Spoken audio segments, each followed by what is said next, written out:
मागच्या 2-4 दिवसापासून तुम्ही Instagramवर, Xवर म्हणजेच ट्विटरवर अनेक ठिकाणी अशा प्रकारचे काही व्हिडिओ बघितले असतील, ज्यामध्ये असं दिसतंय की धुरंधर चित्रपट रिलीज झाल्यानंतर मोठ्या प्रमाणावर पाकिस्तानच्या कराचीमध्ये आणि विशेषतः लॅरी टाउनमध्ये भरपूर ठिकाणी एक सर्च ऑपरेशन सुरू आहे, ज्यामध्ये भारताचं कुणी स्पाय आहे का हे शोधायचं काम काही पोलीस करतायत असं व्हिडिओजमध्ये दिसतंय.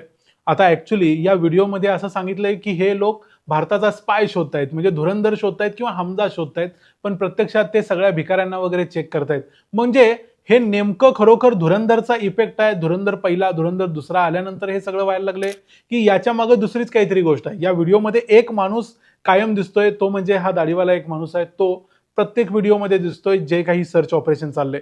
मग हा माणूस कोण आहे, हे ऑपरेशन काय चाललंय आणि खरोखर हा सगळा धुरंधरचा परिणाम आहे काय, ते बघूया या व्हिडिओमध्ये. मी आहे रणजित यादव आणि तुम्ही पाहताय द मराठी बाणा. एकीकडे धुरंधर आपला जबरदस्त बिझनेस करतोय. आज चित्रपटाचा 7वा दिवस आहे आणि 7व्या दिवसापर्यंत धुरंधरनं 1000 कोटीचा वर्ल्ड वाईड बिझनेस केलाय.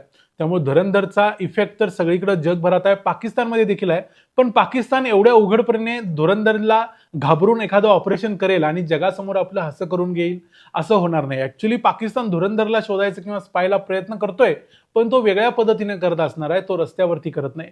या व्हिडिओमध्ये जे आपल्याला ऍक्च्युली दिसतंय हे सगळे व्हिडिओ डिसेंबर महिन्याच्या पूर्वीचे आहेत, म्हणजे मागच्या मे 2025 पासून डिसेंबर 2025 पर्यंतचे व्हिडिओ आहेत.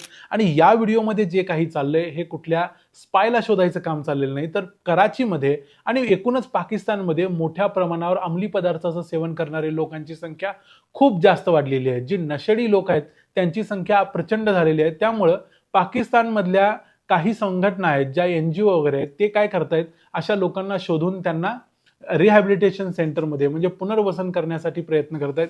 याच्यामध्ये एक संस्था आहे, या संस्थेचं नाव आहे anti narcotics and crime control नावाची संस्था.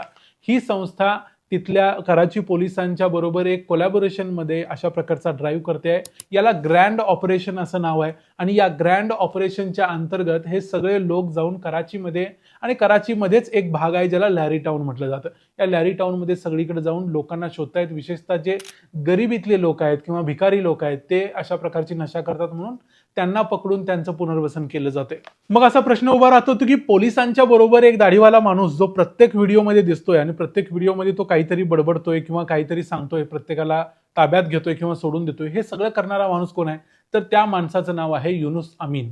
हा युनुस अमीन कोण आहे, तर anti narcotics and crime control ही जी NGO आहे, या NGOचा तो प्रमुख आहे आणि तो कराची पोलिसांच्या मदतीने हे सगळं ग्रँड ऑपरेशन चालवतोय. आणि या युनुस अमीनचे पाकिस्तानमधला एक प्रसिद्ध पॉडकास्टर आहे, ज्याचे व्हिडिओ आपल्याकडे पण मध्ये व्हायरल होत असतात, त्याचं नाव आहे नादिर अली. या नादिर अली बरोबरचा त्याचा एक पॉडकास्ट पण आहे, ज्यामध्ये तो या ग्रँड ऑपरेशन बद्दल, या सगळ्या अँटी नार्कोटिक्स मोहिमेबद्दल बोलतोय, त्याची गरज का आहे, त्यासाठी आपण काय प्रयत्न करतोय, पाकिस्तानमध्ये कसं काय हे सगळं वाटतंय, हे सगळं तो त्या पॉडकास्टमध्ये सांगतोय. याशिवाय देखील त्याचे इतरही पॉडकास्ट आहेत, ज्यामध्ये तो या सगळ्या आपल्या मोहिमेबद्दल माहिती देतोय आणि तो हे सगळं फ्री ऑफ कॉस्ट करतोय. यासाठी तो कुठल्याही संस्थेकडून काहीही पैसे घेत नाही किंवा फंड रेझिंग करत नाही, हेही तो सांगायला विसरत नाही. याच्यानंतर मग एक आफ्रिदीचं स्टेटमेंट देखील व्हायरल झालं, की ज्यामध्ये आफ्रिदी म्हणतोय की माझा कुणावर विश्वासच नाही आहे, आता मी कुणावर विश्वास ठेवू शकत नाही धुरंधर चित्रपटानंतर. पण प्रत्यक्षात आफ्रिदीचं हे स्टेटमेंट सुद्धा खरं नाही आहे. याशिवाय अशा अनेक गोष्टी सध्या व्हायरल होत आहेत. प्रत्येक गोष्टीकडे थोडंसं चेक करून, रिचेक करून किंवा रिव्हेरीफाय करूनच बघितलं पाहिजे, अशी सध्याची परिस्थिती आहे.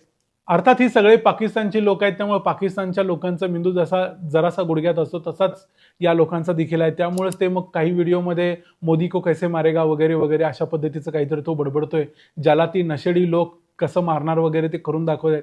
हे सगळे विनोद बघितले की असं वाटायला लागतं की या लोकांना कधीही सुधरू शकत नाही, यांना अँटी नार्कोटिक्सची गरजच नाही, यांना त्या देशाचाच प्रॉब्लेम आहे, त्या देशात राहतील तोपर्यंत हे लोक सुधारणार नाहीत. मग प्रश्न राहतो की खरोखर पाकिस्तानचं सरकार किंवा पाकिस्तानची ISI किंवा पाकिस्तानचे पोलीस आपल्या स्पाईचा किंवा धुरंधरचा शोध घेत आहेत काय?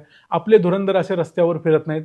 आपले धुरंधर जिथं असतात तिथं सेफ असतात, अतिशय महत्त्वाच्या पोझिशन्समध्ये असतात आणि तिथं बसून ते भारतासाठी काम करत असतात. जसं जमील जमाली करतो, जसं रिजवान करतो, जसं हमजा करतो, ते अशा पोझिशनमध्ये असतात.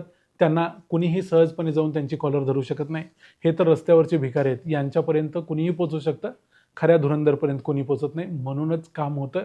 म्हणूनच आपण 4 दिवसापूर्वी बघितलं की लष्कर-ए-तोयबाच्या मरकजमध्ये जाऊन तिथल्या एका दहशतवाद्याला जाऊन मारलं 2 अननोन गनमॅननी. त्यामुळे अशा घटना या होत राहतील पाकिस्तानमध्ये. त्यामुळे या व्हिडिओमध्ये इथं थांबूया, पण सांगायचा मुद्दा हा की जे काही व्हिडिओ व्हायरल होत आहेत ते सत्य नाहीत. या व्हिडिओमध्ये इथं थांबूया. पुन्हा भेटू पुढच्या व्हिडिओमध्ये. तोपर्यंत पाहत राहा द मराठी बाणा. जय हिंद, जय महाराष्ट्र.